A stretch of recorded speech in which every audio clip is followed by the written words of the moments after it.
Hey crafty cuties, hope everyone's doing lovely. If you're new, I'm Jessica. Today I am making a lap book. Well, we are going to get started at least.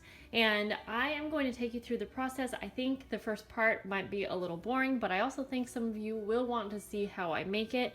And I have no plan. I'm literally just going to start with an idea and go from there. I am going to be using this collection right here, mixed with some other things.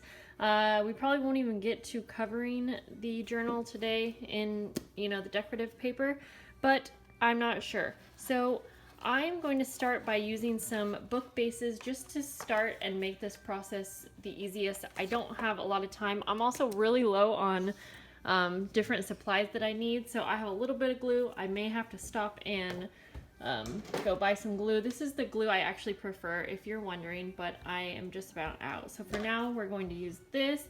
I'm going to use some fabric, and yeah, like I said, let's just get started. My idea is I'm going to create a spine, actually just using the back page of this paper pad right here, because that always works well for me. And then I'm going to, let's see, I'm thinking of taking these books. Everything's going to be covered and matted. So anyways, my idea is I'm going to take these two books and put them together like so. And then I'm going to create a large spine on this side, if you can imagine, so that the book is going to open like this, and then these flaps open.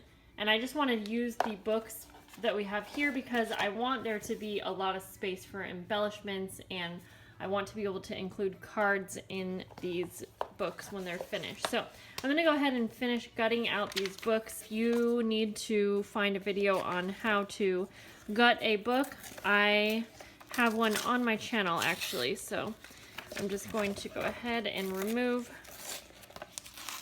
I don't want to rip the spine because these spines are pretty darn good. I need to decide how big I want my spine. So I want my spine to be a little bit bigger than these two together. So I'm going to measure. And I want the main spine to actually have a corset binding. So I'm hoping I can make that happen. I want this to be really pretty on the outside, and I almost went with a larger book, but I also want this to fit on my bookcase really well. So together they're about 3 inches. So I think I'm actually going to do a 3.5-inch spine. I know that's really big. So I want the spine to be about 3.5 inches across. So I'm going to cut this cardstock down to 3.5 inches by the height of the book, which is about 7 3/4. So I'm going to cut probably 3 layers of this cardstock. Okay, I have my 3 pieces cut down for the size of the spine. That is a huge spine. I'm going to go ahead and glue these together now. I'm using Fabri-Tac. Again, not my choice of glue, but it is what I have. And so I'm just going to glue these 3 pieces on, and then I'm going to put something heavy and flat on top so that I can just flatten it out and let it dry. Okay, so our spine is dry. I added one more layer to this because I did want it to be pretty darn sturdy, but we are going to go ahead and attach it to our covers now. And so if you remember, the covers are actually an entire book. So hopefully you can imagine that. It'll make sense more as it comes together. Now I'm going to cover these entire areas with muslin, and I don't think I have a big enough piece for the entire book. So let me see here. Actually, I just might. So this is how I like to do my regular journals when I'm making them from scratch. Is I will start out by covering the entire thing in muslin, and I think it's just a nice base. And then don't forget, we're going to also do the corset binding, but that will come later. Okay, so I'm just kind of setting this up, and then I'm going to glue everything down, starting with our spine here. So I'm going to go ahead and just add a good amount of glue to this entire thing, and it's okay that my fabric is wrinkled. and the fabric is all going to get covered with paper. So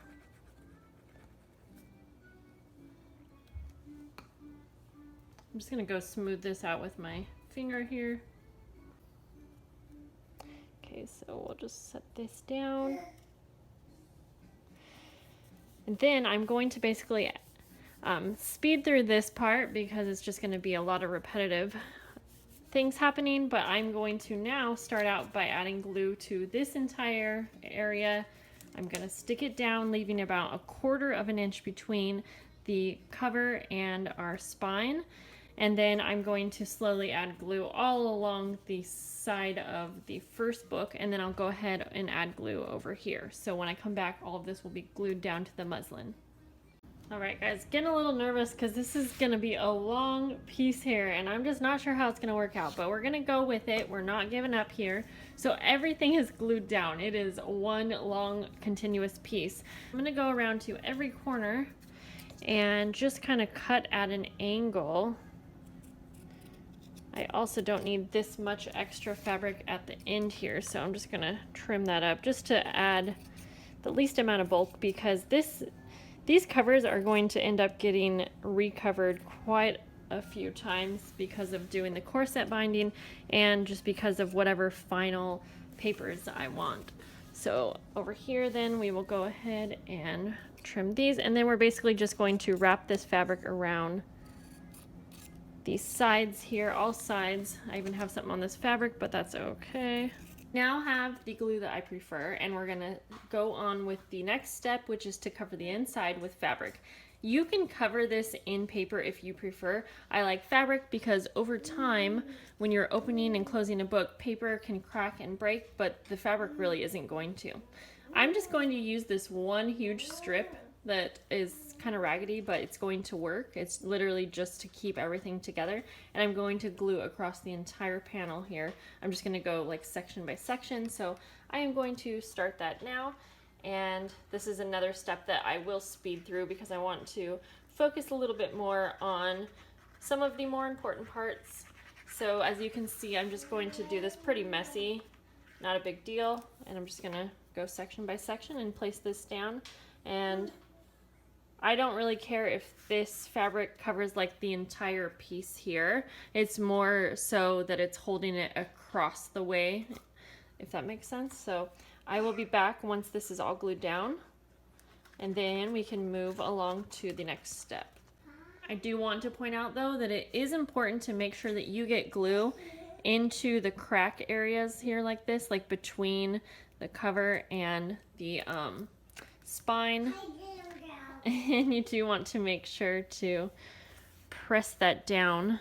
And I usually use my bone folder, which I cannot find right now, but basically you just want to make sure that that goes down, and that's going to connect the fabric from the front to the back as well.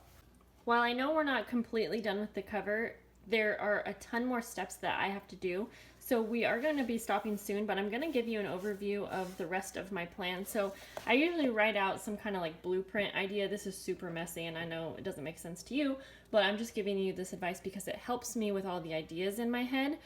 So let me just quickly go over what there is to come with this journal. I'm going to be doing a corset binding on the spine, and to do that, I'm going to be needing to put a panel over the front and back to hold the corset binding spine. So this is all going to be getting covered. So I'm not doing anything with this now. That will be in an upcoming video. But a few other things I want to do that I'll be doing soon.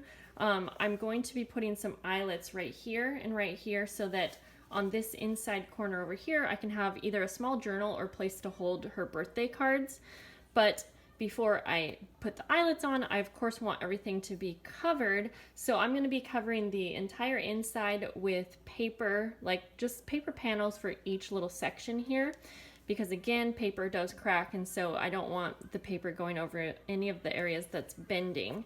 So the last thing that I will be doing right now is I'm going to want a tie closure, and so I want to put that on now before I put the panels over the top, so that it can be completely covered and all that we will see is the string that's going to be hanging out. So I'm just going to go ahead and measure that out, And so I know this video is kind of a lot of planning and talking, but now you kind of know what to expect for the rest. And then I hope that this still helps anyone who might want to create one of these journals. So I'm just going to trim this down to where I want it, a little bit longer than what I want. And I'm really just gonna glue this on all the way around. And then, like I said, in an upcoming video, we'll do the corset binding where this will be covered, but then we'll have our tie closure. And so I think having a closure on the outside is going to be best for this type of journal because there's really no opening on the outer edge here, if that makes sense, rather except for in the middle right here, but you wouldn't have a closure right there. So this is what we're going to do. I'm just going to glue this all around. The other thing you want to keep in mind is if you're going to have any hardware on the outside, now is a good time to do it, such as if you want to have like a charm holder up here, do it now so that when you cover the inside, you can mask and cover that. I'm not going to add anything now. I may have a space for a charm, but it will be on the corset binding. So I went ahead and covered these panels, just the main panels, with some regular heavy cardstock. I don't want to use my scrapbook paper yet because I don't exactly know what and how I'm going to decorate each page, so I don't want to waste that if it's just going to get covered. But I went ahead and left all of the spine areas blank because, again, I don't exactly know what I'm going to do with those areas other than add some eyelets to this one right here, but I'm not sure if I want to cover this with paper yet. So stay tuned for all of that. And I will need to somehow cover these outside spines because this muslin is a bit see-through, and I didn't really think that part through. You can see the book spine, so I could ink this or add maybe another fabric or something like that. Anyways, guys, I hope that this is helpful to you, and the coming videos will be a lot more fun. The corset binding will probably be in the next video, so I will see you guys later. Bye.